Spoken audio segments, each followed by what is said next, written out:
If the brutality of the crypto bear market hasn't turned you off yet, and you still make part of those diehards who won't let go, you will surely have noticed the same chart paraded everywhere on social media. Nothing new here.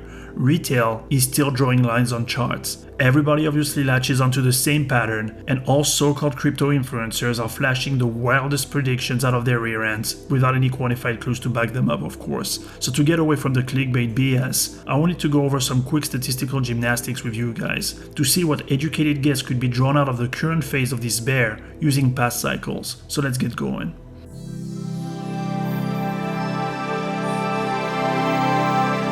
Before I start, I think that it is important to recognize first that unlike the pure quantitative trading that you're used to on this channel, the following analysis should be seen mostly as intellectual entertainment. That's because we're going to make subjective assumptions today and also use correlative statistics as opposed to causational mathematics. Here was my thought process. Bitcoin and blockchain in general are expected to more or less follow the same logarithmic curve of adoption as new tech, such as was the case with the internet.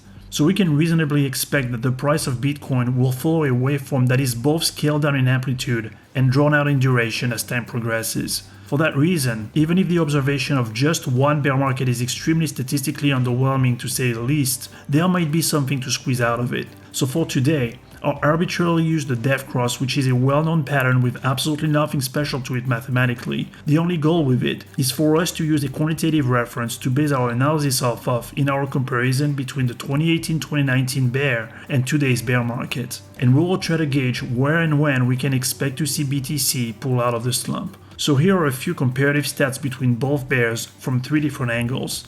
All the following data points were calculated on close for the sake of simplicity, and as of October 12, 2022 when this video was made. Let's look at our drawdowns first. We can observe that in 2018, by the time Bitcoin printed its death cross, the price had already dropped by minus 64.3% from its all-time high. In 2022, that pre-cross drawdown was only minus 36.9%, leaving much more downside remaining, and that downside was logically realized a few months later. However, as of October 12th this year, the maximum drawdown from the start of the death cross is minus 56.5% compared to minus 54% back in 2018. How close both post-cross drawdowns appear starts drawing an insightful picture if we put them against the overall max drawdown that was greater thus far in 2018, standing at minus 83.6% versus minus 72.6% currently. That is where the tech adoption logic comes in, to put these numbers into perspective. Under the assumption that Bitcoin and blockchain are a maturing technology,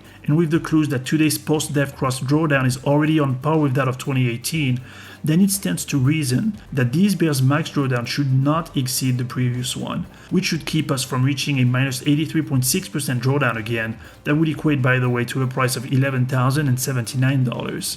This floor, from both an industrial and a quantitative standpoint, seems very unlikely as a result, and logically, it would mean that the bulk of the drawdown is largely, if not entirely, behind us by now, leaving the current levels and even more so every dip below the previous low of $18,534 looking like a tremendous long-term buying opportunity. Now let's look at the range of motion during both bears. Back in 2018-2019, we saw that the price ranged between a high of $9,795, which was achieved only a few days after the death cross, and a low of $3,180 on December 15, 2018, a low that was never to be seen again, including during the COVID flash crash.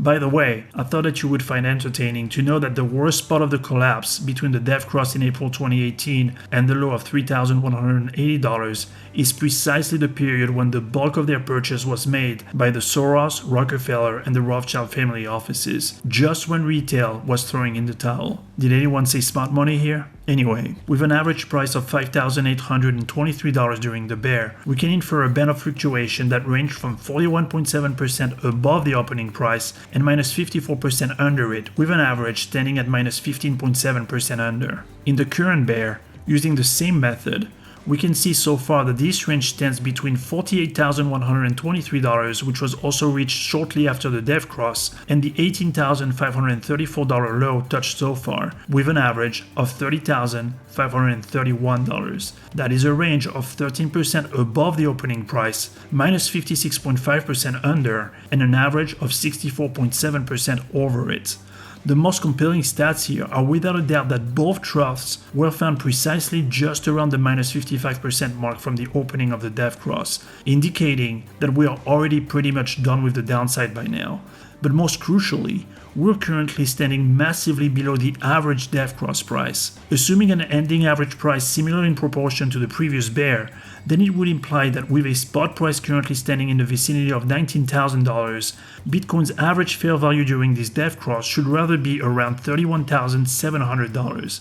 That's an upside of 66.8% from here, even before the golden cross and the potential beginning of a new bull market for crypto. Lastly, let's talk timing. The previous death cross from 2018 lasted just over a year, or a grand total of 388 days, from March 31st, 2018 through April 23rd, 2019. So far, the current one has lasted 271 days, starting on January 14th, 2022. Where it gets interesting is that it took the previous death cross exactly 259 days, or 66.8% of its entire duration, to reach its minimum price of $3,180.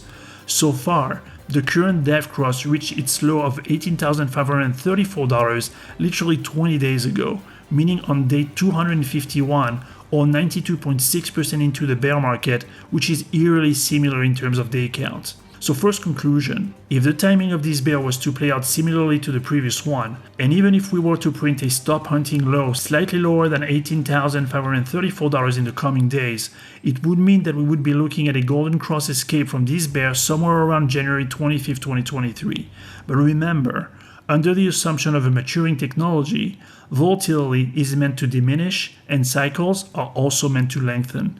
So in all likelihood, the January 25th, 2023 date would be a minimum deadline. So we would be looking at reaching escape velocity somewhere during the first half of 2023, which would happen way before the expected restart of the bull market that everybody is currently planning for during the next BTC halving in 2024. So here are our takeaways. Our drawdown analysis made it clear that it might be foolish to wait for further discount given both the historical and the statistical extremes shown by current price levels. Range-wise again, the observation seems even more compelling. In particular, the downside deviation from average death cross prices seems to indicate that the $19,000 levels are already at bargain levels compared to the expected final average prices. And right now looks more like a time to get greedy with what the market is offering rather than fearful about further downside or greedy for further discount. And finally, the timing seems to align to give this bear a few extra months, most likely leaving you with at the very least 5 months to accumulate below the expected $31,700 average death cross price that obviously will come down since prices are lower at the moment. Now please keep in mind again that this analysis is a statistical one, and as with any anecdotal evidence, there is no implying any causation or predictive value to it. Our goal with this one was to find a measuring stick in order to get a better idea of where we might stand historically. I guess that the bullish case was made quite evidently though, but if timing is what you're after, then there is this video for you, with a ready-to-use quantitative trading system for you to test and customize to your liking. All rules are disclosed, so go ahead, knock yourselves out. I'll talk to you in the next one.